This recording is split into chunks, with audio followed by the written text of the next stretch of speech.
Okay, start लेते हैं। मैं आपको बता रहा था कि जो क्यू और क्यू के बीच डिस्टेंस है डी, सही है। चूँकि ये पॉइंट ऑफ ऑब्जर्वेशन बिल्कुल इसके मिडल से ऊपर है, तो ये d/2 हुआ, ठीक है, और ये भी d/2 हुआ, सही। और हाइट जो है वो z है। अच्छा, यहाँ से यहाँ तक जो डिस्टेंस है वो r है। सिमिलरली यहाँ से यहाँ तक डिस्टेंस भी r ही है, सही। अच्छा, अब हमारा क्वेश्चन है कि इलेक्ट्रिक फील्ड इंटेंसिटी को फाइंड करना है, और ये पॉइंट चार्जेस हैं, ये भी पॉइंट चार्ज है, ये भी पॉइंट चार्ज है, और ये टेस्ट चार्ज है यहाँ पे, सही है। अच्छा, अब ये इसको, चूंकि ये भी पॉजिटिव है, ये भी पॉजिटिव है, तो ये इसको इस तरफ पुश करेगा, इस तरफ, ठीक है। और ये भी पॉजिटिव है, ये भी टेस्ट चार्ज भी पॉजिटिव है, तो ये इसको इस तरफ पुश करेगा। अब इसको net electric field intensity, net दोनों से combine net electric field intensity कितनी मिल रही है, उसका मैग्नीट्यूड कितना है, और वो किस डायरेक्शन में मिलेगी, यानी ये किधर जाएगा, सही है। तो वो हमने फाइंड करना है, क्योंकि ये इसको इंडिविजुअल, ये इसको इधर पुश कर रहा है, ये इसको इधर पुश कर रहा है, ठीक है। तो अब ये जाएगा किधर, इसकी डायरेक्शन हमने करनी है, और इसकी मैग्नीट्यूड क्या होगी, सही है। तो ये हमने फाइंड करना है। अच्छा, अब ये जो इसकी जो इलेक्ट्रिक फील्ड ए चार्ज पे जो इलेक्ट्रिक फील्ड इंटेंसिटी, इसको मैं ई ए का नाम दे देता हूँ, सही है। और उसकी डायरेक्शन ये होगी, ये वेक्टर है, सही, ये वाला डॉटेड से जो शो किया है। और इसको जो पुश मिलेगी, इसकी जो इंटेंसिटी होगी, इसको मैं ई बी का नाम देता हूँ, electric field intensity due to B, सही। और उसकी डायरेक्शन ये होगी, देखिए इसको भी डॉटेड लाइन से शो किया है। अच्छा, चूंकि पॉइंट ऑफ ऑब्जर्वेशन यहाँ पे इस हाइट के साथ थीटा एंगल बना रहा है, तो ये वाला थीटा यहाँ पे भी वही थीटा ही होगा, सही। ओके, और इसी तरह ये जो थीटा है वो यहाँ पे बनेगा। अच्छा, अब इस ई ए के दो कंपोनेंट्स होंगे, क्यों, ताकि कैलकुलेशन, आपको पता है कि कैलकुलेशन में जब रेक्टेंगुलर कंपोनेंट्स आ जाती हैं तो वो आसान हो जाता है, सही।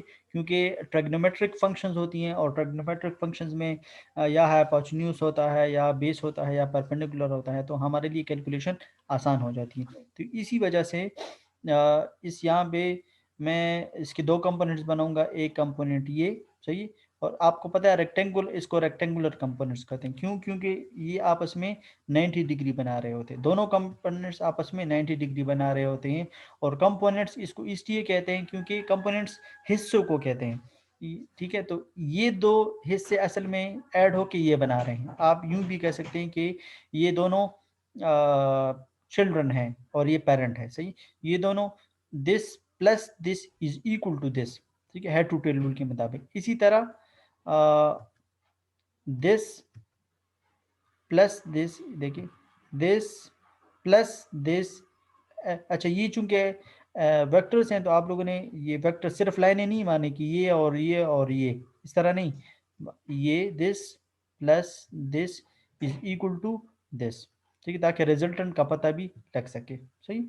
ओके, ये भी रेक्टेंगुलर कंपाउंड्स हैं और ये आपस में 90 डिग्री बना रहे हैं, ठीक है। चूंकि थीटा यहाँ पे है, तो इस वजह से जो साइन कंपोनेंट होगा, आपको पता है साइन कंपोनेंट थीटा के ऑपोजिट होता है, ठीक है। तो E A Y is equal to E A sine theta, सही। यानी ये ई है, सही, इसके ये ई वाई, ई ए है तो ई ए वाई और ई ए एक्स। अच्छा, अमूमन एक्स को हम नीचे लिखते हैं, वो वाई को ऊपर लिखते हैं, उसकी वजह फिर ये होती है कि असल में थीटा नीचे होता है, सही। अगर थीटा नीचे होता तो फिर हम, यानी इस तरह होता है, अमूमन हम इस तरह करते हैं, ठीक है। ये थीटा होता है, तो थीटा के अपोजिट जो कंपोनेंट होता है वो वाई होता है, और ये एक्स है। मगर यहाँ पे अब थीटा यहाँ पे नहीं है, थीटा यहाँ पे है, अकॉर्डिंग टू इस, ठीक है, वो थ्योरम के मुताबिक यहाँ पे जो थीटा होगा तो फिर वो यहाँ पे होगा, सही। तो थीटा चूंकि यहाँ पे है, तो इस वजह से ये जो कंपोनेंट है वो y होगा, और ये वाला कंपोनेंट x होगा, ठीक, बेस, ये फिर बेस हो जाएगा, सही। और ये वाला हाइपोटेन्यूज होगा, क्योंकि ये 90 डिग्री के ऑपोजिट है, और ये थीटा के ऑपोजिट है, तो ये परपेंडिकुलर हो जाएगा, और जो रह गया उसे हम कहते हैं बेस, सही है ना। जो ना परपेंडिकुलर हो ना हाइपोटेन्यूज हो, तो वो क्या होता है, वो फिर बेस होता है। सही। अच्छा, अब यहाँ पे है राइट एंगल ट्राइंगल और इसमें है दो कंपोनेंट्स। अब हमारे लिए कैलकुलेशन आसान हो जाएगी। सही।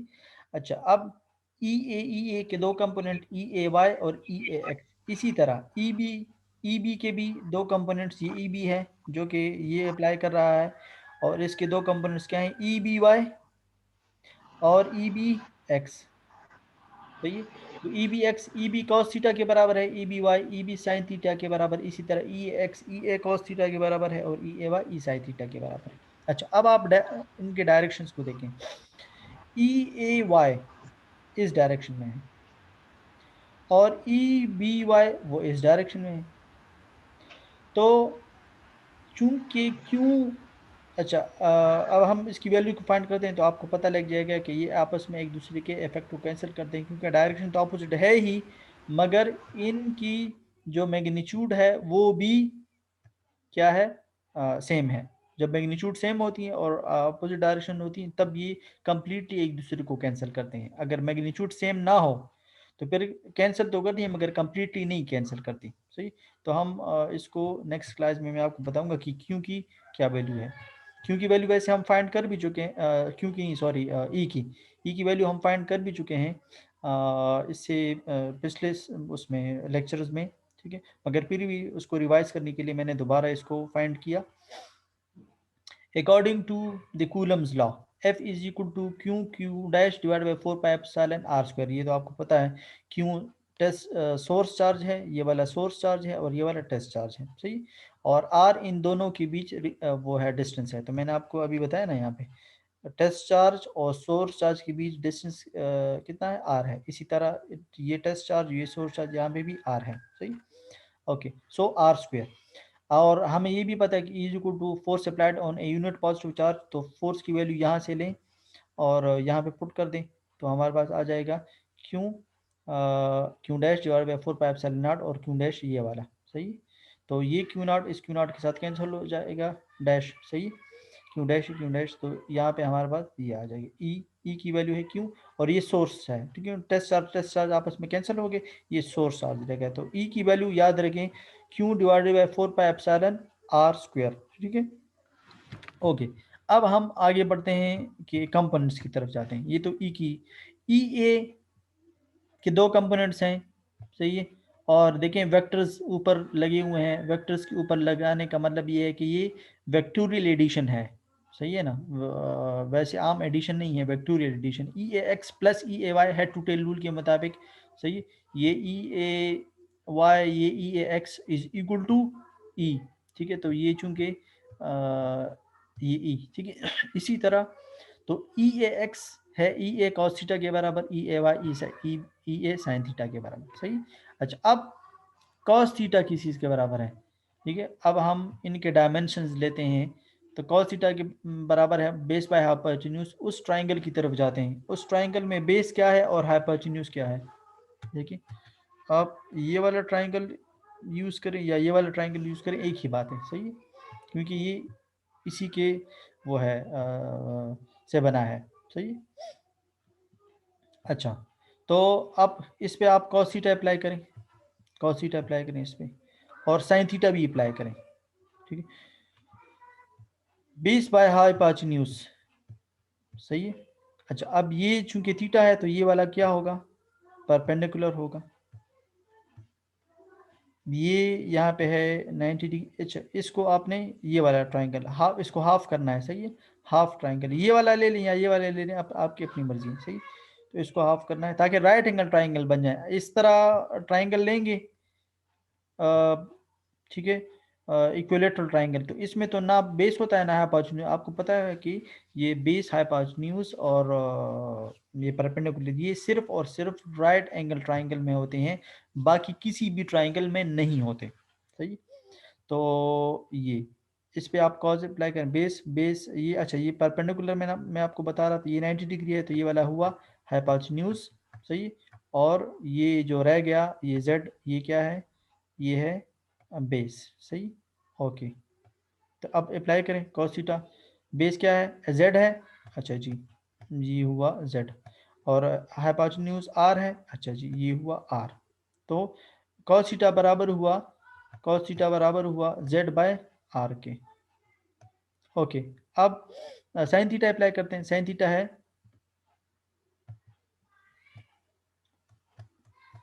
P by perpendicular hypotenuse. अच्छा, परपेंडिकुलर क्या है, देखें परपेंडिकुलर इस ट्राइंगल का है डी बाई टू। डी नहीं है, डी तो यहाँ से लेकर यहाँ तक है, हम राइट एंगल ट्राइंगल की बात कर रहे हैं, तो सिर्फ ये डी बाई टू होगा। तो डी बाई टू और हाइपोटेन्यूज वही है, कितना है आर। सही, ये आप याद रखें कि साइन हुआ इसके बराबर और कॉज हुआ इसके बराबर। सही, ये हुआ कॉज और ये हुआ साइन। ये मैंने इस ट्राइंगल पे, आप इस ट्राइंगल पे भी करेंगे तब भी इससे यही आंसर आएंगे। सही, तो उसकी तरफ वापस जाते हैं। अच्छा, cos थीटा बराबर है जेड बाय आर के, देखें, और साइन थीटा बराबर है D by two over R के। सही, अच्छा, अब ई ए एक्स, अच्छा हम ई ए एक्स को फाइंड कर लेंगे और ई ए वाई को फाइंड कर लेंगे, दोनों को ऐड कर लेंगे, दोनों से आ जाएगा ई ए, सिंपल। सही, अच्छा, अब ई ए एक्स है ई ए कॉस थीटा, और ई ए आपको पता है हमने फाइंड किया, वो इसके बराबर है ई। सही, ई इसके बराबर है, ठीक है। और कॉस थीटा जेड, अच्छा ई है Q divide by four bye, तो ई ए का मैग्नीट्यूड कितना है, क्यू है ना, तो हम क्यू ही लिखेंगे। अगर कोई ये कोई और होता, टू क्यू होता या थ्री क्यू होता, तो फिर वो हम वही लिखते। तो ई ए का क्यू है, क्यू ही है, तो हम इसलिए हमने क्यू लिखा, और इसका जो टेस्ट चार्ज से डिस्टेंस है वो आर ही है, तो हमने आर लिखा। सही, Q divide by four by epsilon R square. और कॉस थीटा बराबर है जेड बाय आर के, तो हमने लिखा जेड बाय आर। तो ये है ई ए कॉस थीटा। तो ई ए एक्स ये आ गया जी, बस सिंपल इन दोनों को multiply, Q Z divided by four pi epsilon, ये आर स्क्वायर है, यहाँ पे आर है तो आर क्यूब आ गया जी। अच्छा, ई ए साइन थीटा, ई ए ये है ई ए, ठीक है, और ये है यहाँ से डी बाई टू और आर सी, तो ये साइन थीटा, तो ये आ गया G Q D divide by, ये टू इस फोर के साथ मल्टीप्लाई हो जाएगा तो एट आ जाएगा, तो एट पाई एप्सिलॉन, ठीक है, और ये आर स्क्वायर और ये आर, तो आर क्यूब आ जाएगा, तो ये आ गया ई ए साइन थीटा। अच्छा, अब हम ई ए एक्स हमने भी फाइंड किया और ई ए वाई भी फाइंड किया, अब हम आगे बढ़ते हैं। अच्छा, ई बी के लिए भी इस तरह फाइंड होगा। ई बी के लिए देखें, बस वही कंपोनेंट्स आएंगे, चूंकि दोनों की मैग्नीट्यूड सेम है, तो इसलिए क्यू जेड जो ई ए का है वही ई बी का है, डायरेक्शन अपोजिट है वो, उसकी तरफ हम बाद में आते हैं, सिर्फ हम मैग्नीट्यूड की बात करते हैं, ठीक है। मैग्नीट्यूड ई बी एक्स और ई एक्स का बराबर है, इसी तरह ई ए वाई और ई बी वाई का भी यही आएगा, सेम सेम है। As now as E A X and E B X have the same direction, देखिए डायग्राम की तरफ चले जाए, ये है डायग्राम, ये है ई एक्स जो कि अपर डायरेक्शन है, और ये है ई बी एक्स जो कि अपर डायरेक्शन है, दोनों अपर डायरेक्शन में है, दोनों का मैग्नीट्यूड सेम है और दोनों की डायरेक्शन भी सेम है। तो जब डायरेक्शन सेम होता है तो वो ऐड होते हैं, ठीक। तो हम यानी ई एक्स, ई के हम फिर दो कंपोनेंट्स, नेट ई जो होगा, नेट ई जो दोनों से कंबाइन आएगा, उसके एक्स जो है वो दो एक्स होंगे, ये एक ए की तरफ से एक्स होगा और एक बी की तरफ से एक्स होगा। इसी तरह ई के जो वाई कंपोनेंट है, ठीक है, तो इसको हम ई एक्स कहेंगे। फिर ई वाई के दो कंपोनेंट्स, नेट ई जो है उसके, उसका जो वाई है उसके दो कंपोनेंट्स होंगे, एक ए की तरफ से जो वाई कंपोनेंट होगा और एक बी की तरफ से जो वाई कंपोनेंट होगा। सही, अच्छा, अब एज ई ए एक्स और ई बी एक्स दोनों की डायरेक्शन सेम है, ये भी अपवर्ड और ये भी अपवर्ड, सही, तो दोनों ऐड हो जाएंगे, दोनों हुए ऐड। सही, ई एक्स की वैल्यू ये थी, ई बी एक्स की वैल्यू भी उतनी ही थी, और दोनों हुए ऐड क्योंकि सेम डायरेक्शन था, सेम डायरेक्शन। तो ये ऐड होके यहाँ पे देखिए इनका एलसीएम आ गया, ठीक है, एलसीएम यही four pi epsilon R cube आता है, ये दोनों ऐड हुए टू टाइम्स आ गए, ठीक है। तो टू टू फोर के साथ कैंसिल हो जाएगा, तो ई एक्स सिर्फ आ गया है, नेट ई नहीं आया, सिर्फ एक्स कंपोनेंट आ गया है, ये वाला एक्स कंपोनेंट आ गया। अब वाई कंपोनेंट रहता है, वाई कंपोनेंट भी फाइंड करते हैं। अच्छा जी, तो E as EAY and EBY दोनों have the same magnitude, magnitude अभी हमने फाइंड किया ना, वो दोनों का सेम आ रहा है, सही है। और and both have the opposite direction. देखें ई बी वाई की वैल्यू क्या है, Q D divide by 8 pi epsilon R cube. अच्छा, और उसकी एक्स की ए की ई ए वाई वो भी यही है, दोनों के मैग्नीट्यूड सेम है, सही। और दोनों की डायरेक्शन अपोजिट है, एक इस डायरेक्शन में है, दूसरा इस डायरेक्शन में है। इसकी वैल्यू भी फॉर एग्जांपल 10 है तो इसकी भी 10 है, तो ये अपोजिट भी है, तो एक दूसरे के इफेक्ट को कैंसिल कर देते हैं। तो E A Y minus minus क्यों आया, क्योंकि अपोजिट डायरेक्शन में है। और ई बी वाई दोनों की मैग्नीट्यूड सेम, तो 10 माइनस 10 फॉर एग्जांपल तो जीरो आ गया, वाई कंपोनेंट जीरो है। अब हम मैग्नीट्यूड फाइंड करते हैं, तो magnitude E X whole square plus E Y whole square whole square root, ठीक है, पाइथागोरियन थ्योरम। तो x में x तो ये है ई एक्स और y जीरो है, तो ये तो जीरो हो गया, तो ये इसके साथ कैंसिल हो गया। तो e नेट e जो होगा वो ई एक्स होगा, और उसकी डायरेक्शन भी x की जानिब होगी। मैंने आपको बताया था ये किधर जाएगा, नेट जो e होगा वो किधर x की तरफ जाएगा। देखिए अब x है ऊपर, सही, मतलब ये इस तरफ अप्लाई करेगा, ये इस तरफ अप्लाई करेगा, तो ये किधर जाएगा, ये असल में इधर चला जाएगा, x की जानिब चला जाएगा। ये ना इधर जाएगा, ये असल में इसको इधर धकेल रहा है, ये इसको इस जानिब यानी कॉर्नर पे धकेल रहा है, ये उस कॉर्नर पे धकेल रहा है, मगर जो नेट ई होगा वो ये होगा, ये ऊपर चला जाएगा। एक्स एक्स डायरेक्शन ऊपर है ना, देखिए हमने एक्स की डायरेक्शन को ऊपर लिखा है, ये देखिए एक्स की डायरेक्शन ऊपर है, तो ये ऊपर चला जाएगा, ये इस तरह इस डायरेक्शन में जाएगा। और इसकी मैग्नीट्यूड क्या होगी, कितनी उससे पुश से ये जा रहा है, उसकी मिकदार क्या है, उसकी अमाउंट क्या है, वो है Q Z divide by 2 pi epsilon R cube. क्यों, क्योंकि ई एक्स की वैल्यू यही आ रही थी पिछले उसमें, देखें ये देखिए ये आ रही थी Q Z divide by 2 pi epsilon R cube, तो Q Z divide by 2 pi epsilon R cube, सही। ये हुआ electric field intensity due to two source charges having same magnitude, ठीक है। और पॉइंट ऑफ ऑब्जर्वेशन उसके बिल्कुल मिड के टॉप पे है, मिड मिड, ये इन दोनों का मिड, और ये उसके टॉप पे है, सही। अगर यहाँ पे होगा तो क्या सीन होगा, ये इसको इस तरफ पुश करेगा, ये इसको इस तरफ पुश करेगा, दोनों के मैग्नीट्यूड सेम है, कंपोनेंट्स नहीं बनेंगे, मैग्नीट्यूड सेम है, ठीक है, और डायरेक्शन ऑपोजिट है, तो ये अपनी जगह पे ही रहेगा, ना इसको इधर पुश मिलेगा ना इधर पुश मिलेगा, ये अपनी जगह पे ही रहेगा, क्योंकि दोनों की मैग्नीट्यूड सेम है, अपोजिट डायरेक्शन है, तो ये इधर ही रहेगा। अच्छा, तो अब अगर ये इधर है, बिल्कुल उसके टॉप पे है, सर पे है, तो वो फिर क्या होगा, तो वो इसको इस तरफ फाइंड कर दे, ठीक है। अच्छा, अब अगर हम अब सिनेरियो को थोड़ा चेंज कर देते हैं, बिल्कुल आसान है, हर एक में यही कंपोनेंट्स बनेंगे, सही है, क्योंकि अगर कंपोनेंट्स नहीं बनाएंगे तो फिर कैलकुलेशन नहीं आसानी से नहीं हो पाएगी, सही है ना। और अगर एक ही लाइन में आ रहे हैं, लेकिन मैंने आपको बताया अगर यहाँ पे है तो एक ही लाइन में आ रहे हैं, तो फिर कंपोनेंट्स बनाने की ज़रूरत नहीं है, फिर आपने खुद डायरेक्शंस देखने होंगे कि क्या सीन है, ठीक है। अब हम सीन को थोड़ा चेंज कर देते हैं। अब ये एग्जांपल है, ये दूसरा एग्जांपल, एग्जांपल नंबर 2, एग्जांपल 2। अब मैंने इस तरह किया है कि दो चेंजेस इसमें किए हैं। एक चेंज तो ये किया है कि एक की मैग्नीट्यूड मैंने क्यू ली है और दूसरे की मैग्नीट्यूड 3 क्यू ली है, यानी अगर इसकी वैल्यू 10 है तो इसकी 30 होगी, यानी 3 टाइम्स ऑफ दिस टी है। एक चेंज तो ये किया है।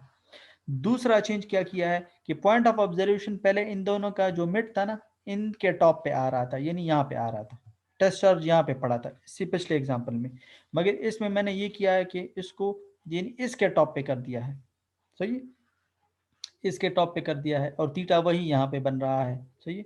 ओके, तो अब इसको जो पुश मिलेगी इलेक्ट्रिक फील्ड इंटेंसिटी, उसकी मकदार क्या होगी, उसका अमाउंट क्या होगा, और वो किस डायरेक्शन में जाएगा, ये सेम वही क्वेश्चन, ठीक है। मुझे चाहिए कि नेट इन दोनों का नेट इलेक्ट्रिक फील्ड इंटेंसिटी कितनी होगी, इसका आप लोगों ने बताना है एब्सोल्यूट, और इसकी बतानी है कंपोनेंट यानी किस डायरेक्शन में जा रहा है, एक्स डायरेक्शन में जाएगा, वाई डायरेक्शन में जाएगा, किस, या ज़रूरी नहीं है कि या एक्स और वाई में जाएगा, इस तरह भी हो सकता है कि वो इस तरफ चला जाए या इस तरफ चला जाए या इस तरफ, यानी कि कोई ख़ास एंगल से भी जा सकता है अदर देन 90 डिग्री और 0 डिग्री। सही है, तो वो भी हम फाइंड करेंगे। अच्छा, अब फिर वही सीन कि ई सही है, ई ए एक्स, ठीक है, ई जो है उसकी जो डायरेक्शन है वो एक्स ही की तरफ है और इसका कोई वाई कंपोनेंट नहीं है क्योंकि ये इसको स्ट्रेट अवे इस तरह पुश कर रहा है। सही है ना, क्योंकि ये इसकी सर की एक ही लाइन में है। देखें जब एक ही लाइन में होता है, ठीक है, तो एक या एक्स कंपोनेंट इन्वॉल्व होता है या वाई कंपोनेंट इन्वॉल्व होता है। एक कंपोनेंट इन्वॉल्व होता है, दूसरा जीरो होता है।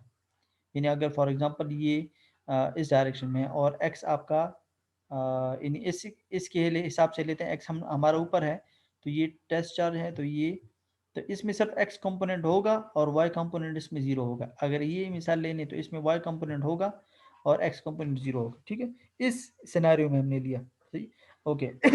तो ई ए का कंपोनेंट जो है वो ई ए एक्स है और ई ए वाई वो क्या है, वो नहीं होगा क्योंकि ये एक ही लाइन में है। जब एक ही लाइन में होता है एक्स और वाई दोनों वैल्यू तब होती हैं जब एक ही लाइन में ना हो, जब कंपोनेंट्स बन रहे हैं। यहाँ पे कंपोनेंट्स नहीं बन रहे, ठीक है, बस ये एक ही लाइन में है तो वो स्ट्रेट अवे। अच्छा, अब देखिए इसका, ये एक ही लाइन ये देखें, ये ई भी जो है ना एक्स की डायरेक्शन में है और ना वाई की डायरेक्शन में है, तो इसलिए इसके दो कंपोनेंट्स बनेंगे। ये जो है इसका ई ए एक्स की डायरेक्शन में था तो इसलिए ई ए एक्स के बराबर हुआ और ई वाई कंपोनेंट जीरो। मगर इसका ना एक्स की डायरेक्शन में ना वाई की डायरेक्शन, यानी इसकी दो कंपोनेंट्स बनेंगे। तो इसका ये, चूंकि मैंने आपको बताया कि थीटा यहाँ पे, इसका थीटा यहाँ पे बनता है, तो थीटा के अपोजिट जो एंगल वो होता है वो वाई कंपोनेंट होता है। तो ई बी वाई ये हुआ और ई बी एक्स ये हुआ, तो E B X plus sorry E B Y plus E B X is equal to E B. ये हेड टू टेल रूल के मुताबिक इसका ये बनता है। ये वो है यानी रेक्टेंगुलर कंपोनेंट्स हैं। सही। अच्छा, अब कंपोनेंट्स बन गए, इसके भी बन गए, ये रहा और इसके भी बन गए। अब आते हैं कैलकुलेशंस की तरफ। ठीक है, ट्राइंगल, यही एक ट्राइंगल बनेगा। अच्छा, हाइट जो है फिर हमने वही यहाँ से लेकर यहाँ तक हाइट z दी है, इससे पहले भी z दिया था। दोनों के बीच डिस्टेंस हमने d लिया था, अभी डी है। और यहाँ से लेकर यहाँ तक जो है वो डिस्टेंस r है। सही है। अच्छा, अब E A is equal to E A X, मैंने आपको बताया था ई ए का एक ही कंपोनेंट बनता है वो ई ए एक्स है और वो है Q divided by 4 pi epsilon R. ठीक है जी। और अगर मैं कॉस थीटा लिखूँ भी तो वो एंगल कितना बनता है, ज़ीरो बनता है। ये देखिए ना, इन दोनों की ये किस एंगल पे जा रहे हैं, 0 डिग्री। तो लिहाजा ई ए कॉस थीटा जो है वो क्या है, कॉस 1 के बराबर है, तो यानी ई ए एक्स ई ए ही के बराबर आता है। तो इसकी यहाँ पे कोई कॉस वगैरह मैं नहीं लिखता क्योंकि जो एंगल आता है वो 0 आता है। ठीक है, देखिए ना इन दोनों के बीच कितना एंगल बन रहा है, 0 एंगल बन रहा है। ठीक, तो इसलिए Q divide by 4 pi epsilon R square, ये जो आगे ई ए। सही। अब ई बी के दो कंपोनेंट्स ई बी एक्स और ई बी वाई। सही। तो ई बी एक्स ये रहा, ई बी कॉस थीटा और E B Y E B sine theta. अच्छा, अब कॉस थीटा और साइन थीटा को फाइंड करते हैं। ई बी की वैल्यू तो ये आएगी, यानी वैसे तो फार्मूला है क्यू डिवाइड बाई ये, सही है, मगर इसका आएगा 3 क्यू डिवाइडेड बाय ये 4 पाई एप्सिलॉन आर स्क्वायर। अच्छा, क्यों के बजाय 3 क्यू क्यों लिखा, क्योंकि अब ई बी की वैल्यू क्यू नहीं है बल्कि ई बी की वैल्यू में जो सोर्स चार्ज है उसकी वैल्यू 3 क्यू है, तो हम यहाँ पे 3 क्यू लिखेंगे। सही है। अब बात रही कॉस थीटा की और साइन थीटा की, तो कॉस थीटा इस पे कॉस अप्लाई करें, बेस बाय हाइपोटेन्यूज, बेस ये है z है, हाइपोटेन्यूज 90 डिग्री के ऑपोजिट वो r है। तो कॉस थीटा बराबर होगा z डिवाइडेड बाय r के, और साइन थीटा बराबर होगा d डिवाइडेड बाय r के, ये परपेंडिकुलर डिवाइड बाय हाइपोटेन्यूज। सही, वही टर्मिनोलॉजीज हैं सिर्फ, यानी वो ट्राइंगल थोड़ा उसकी जो वो हैं वो चेंज हो गए। सही। अच्छा, कॉस थीटा बराबर है, देखें z डिवाइड बाई आर के, और साइन थीटा बराबर है d डिवाइड बाई d/2 नहीं। अच्छा, अब यहाँ पे वो d/2 नहीं होगा, हाफ सेंटर में नहीं है, साइड पे, पॉइंट ऑफ ऑब्जर्वेशन साइड पे है, तो इसलिए d/r होगा। सही। अच्छा इसमें पुट करें तो E B X is equal to E B cos theta, E B ये देखें, अब क्यू के बजाय मैंने क्या लिख लिया 3 क्यू, क्योंकि सोर्स चार्ज की वैल्यू कितनी है 3 क्यू है, तो 3 क्यू डिवाइड बाई ये रहा कॉस थीटा, सही। अच्छा और ये आ गया ई बी एक्स, ओके जी। अब E B by E B है ये 3 Q divide by 4 pi epsilon r square, और साइन थीटा की वैल्यू है यहाँ से डी बाई आर, तो डी बाई आर लिखा, तो ये आ गया ई बी वाई। अच्छा ई बी एक्स, अच्छा मैंने आपको इससे पहले भी बताया था कि ई एक्स के दो कंपोनेंट्स बनते हैं, नेट ई का जो एक्स है उसके दो कंपोनेंट बनते हैं, E A X plus E B X, सही।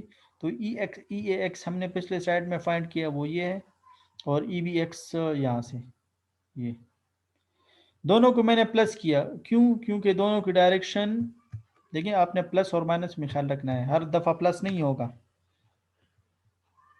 ये देखें ई ए एक्स ऊपर और ई बी एक्स वो भी ऊपर, ऊपर, दोनों की डायरेक्शन सेम, तो जब सेम होगी तो फिर हम इन दोनों को ऐड करेंगे, इन दोनों को ऐड किया तो यहाँ से क्यों कॉमन है, क्यों कॉमन लिया, सही है। और बाकी क्या चीज़ें कॉमन है, 4 pi epsilon r square common है, तो वो कॉमन लिया, तो ये 1 यहाँ से 1 बच गया, 1 प्लस, और यहाँ से 3z डिवाइड बाई आर ये बच गया, ठीक है। ये रहा ई एक्स। अब ई वाई को फाइंड करते हैं। अच्छा ये ई वाई, अच्छा आपको पता है कि ई वाई, मैंने आपको बताया था कि ई वाई जो है वो ई ए वाई कंपोनेंट इसमें नहीं है, क्योंकि बिल्कुल स्ट्रेट एक ही पॉइंट पे स्ट्रेट लाइन बन रहा है, तो वो एक्स कंपोनेंट है उसमें मगर वाई कंपोनेंट नहीं है, तो वो ई ए वाई ज़ीरो होगा, और ई बी वाई जो है वो इसके बराबर है, ये हम इससे पिछले स्लाइड में कर चुके हैं, दोनों को ऐड किया तो इससे यही आया, ठीक है। अच्छा अब नेट ई का एब्सोल्यूट क्या होगा, E X square plus E Y square whole absolute, ठीक है। ये रहा ई एक्स स्क्वेयर और ये रहा ई वाई स्क्वेयर, सही है।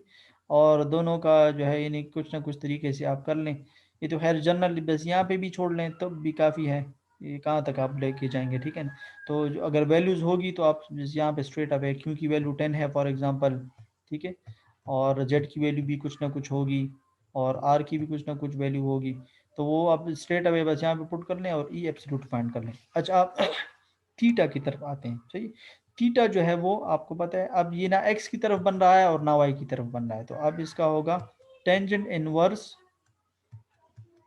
E Y divided by E X, सही है, E Y divided by E x.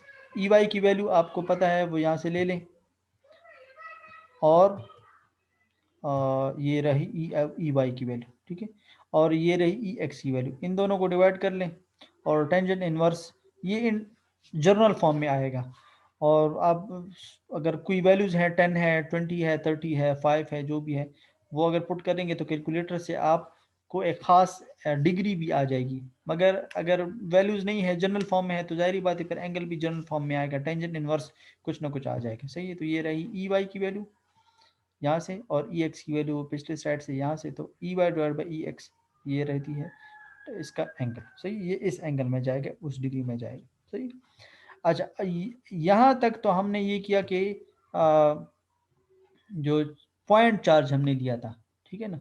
अब हम लाइन चार्जेस हैं, ठीक है, तो लाइन चार्जेस को हम चलो फिर नेक्स्ट क्लास में कर देंगे, यानी सिंपली थोड़ा सा मैं आपको बता दूं कि देखिए यहाँ पे हमने एक चार्ज लिया था, यहाँ पे दूसरा चार्ज लिया था, तो ये क्या है, ये पॉइंट चार्ज, इसको हम पॉइंट चार्ज कहते हैं, ठीक है ना। अब अगर यहाँ से लेकर यहाँ तक पूरी चार्जेस की एक लड़ी है, एक चेन है, एक लाइन है, तो फिर हम इसको पॉइंट चार्ज नहीं कहेंगे, बल्कि इसको हम कहेंगे लाइन चार्जेस, यानी थ्रू आउट। ट्रांसमिशन लाइन की मिसाल आप लें, ट्रांसमिशन लाइन क्या है, पॉइंट चार्जेस है, नहीं वो पॉइंट चार्ज नहीं है बल्कि वो लाइन चार्जेस है। तो हम आहिस्ता आहिस्ता अपने हाई वोल्टेज की तरफ आ रहे हैं, मगर पॉइंट चार्ज इसलिए मैंने स्टार्ट किया कि अगर मैंने डायरेक्टली लाइन चार्जेस की तरफ आता तो इसमें थोड़ी सी वो है चेंज है, इसमें उसमें इसमें इंटीग्रेशन भी इन्वॉल्व है, तो फिर वो थोड़ा कंफ्यूज होता, तो इसलिए मैंने आपको थोड़ा आदी करने के लिए पॉइंट चार्ज से स्टार्ट किया ताकि आप यूज टू हो जाएं, और फिर हम उसी ट्रांसमिशन लाइन की तरफ आते हैं, ठीक है। ट्रांसमिशन लाइन है और ये कोई भी पॉइंट ऑफ ऑब्जर्वेशन है पी है, अगर हम इसको उल्टा करते हैं, फॉर एग्जांपल ये ट्रांसमिशन लाइन है और यहाँ पे हम खड़े हैं, हम कहते हैं कि हम ग्राउंड से क्लियरेंस कितनी होनी चाहिए, इतनी होनी चाहिए कि इसकी इलेक्ट्रिक फील्ड इंटेंसिटी हमारे सर से ऊपर हो। तो हम यानी ये पॉइंट ऑफ ऑब्जर्वेशन जो है हमारा सर है, फॉर एग्जांपल हेड, और ये है ट्रांसमिशन लाइन। हम कहते हैं कि यहाँ पे इसकी इलेक्ट्रिक फील्ड इंटेंसिटी हमारे हेड पे पहुंच रही है कि नहीं पहुंच रही, सही है ना। तो ये जो है एक्चुअली इसका प्रैक्टिकल सिनेरियो है, सही है ना, हम प्रैक्टिकल। तो ये पॉइंट ऑफ ऑब्जर्वेशन को भी आप ले सकते हैं, ठीक है। यहाँ पे है लाइन चार्जेस। लाइन चार्जेस किसे कहते हैं?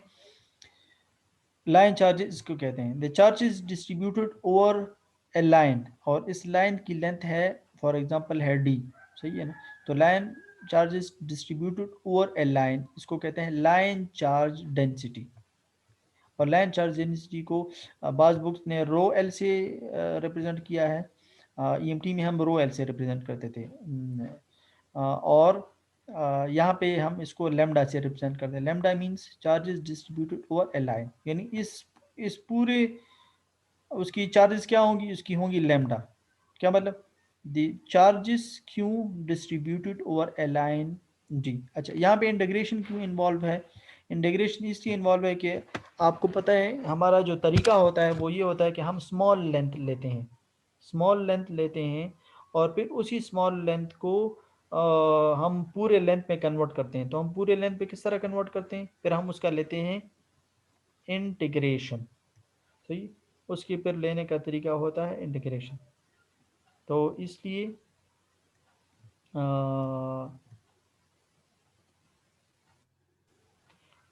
इसमें इंटीग्रेशन इन्वॉल्व हो जाता है कि हम पहले लेते हैं स्मॉल लेंथ और फिर हम इसको इंटीग्रेशन करके पूरे उसमें लेंथ को कंसिडर करते हैं, सही। अच्छा, यहाँ पे देखें, हमने लिया ये पूरे लेंथ का छोटा सा पोर्शन लिया। तो अगर ये फॉर एग्जांपल ये है पूरा x, तो ये होगा dx, ठीक है, इन स्मॉल लेंथ, ठीक है। स्मॉल लेंथ में अगर पूरे इसमें चार्जेस हैं क्यों, तो स्मॉल लेंथ में होंगे डी क्यू। आपको पता है ये तरीका होता है, स्मॉल लेंथ लेंथ लेते हैं, उसमें स्मॉल चार्जेस ले लेते हैं, फिर हम कहते हैं कि आप इस लेंथ को पूरा कर दो, उस पूरा लेंथ कंसिडर कर लो। तो पूरा लेंथ कंसिडर किस तरह करते हैं? हम समेशन अप्लाई कर देते हैं, यानी इसका, यानी मैं सिंपली कह दूं ये स्मॉल लेंथ लिया, फिर ये स्मॉल लेंथ लिया, फिर ये स्मॉल लेंथ लिया, फिर ये स्मॉल लेंथ लिया, इस तरह ये स्मॉल लेंथ लिया, ये वाला, ठीक है। और अब इसको ऐड करना है, तो अब ऐड को किस तरह करेंगे? इसको इस तरह करेंगे, यानी यहाँ से लेकर -a से लेकर b तक जितनी भी चार्जेस आ रही हैं वो अब इसमें ऐड होंगी, ठीक है। और फिर हम पूरे इक्वेशन लिख देंगे, सही। तो ये हम नेक्स्ट क्लास में इंशाल्लाह पढ़ेंगे लाइन चार्जेस, ठीक है।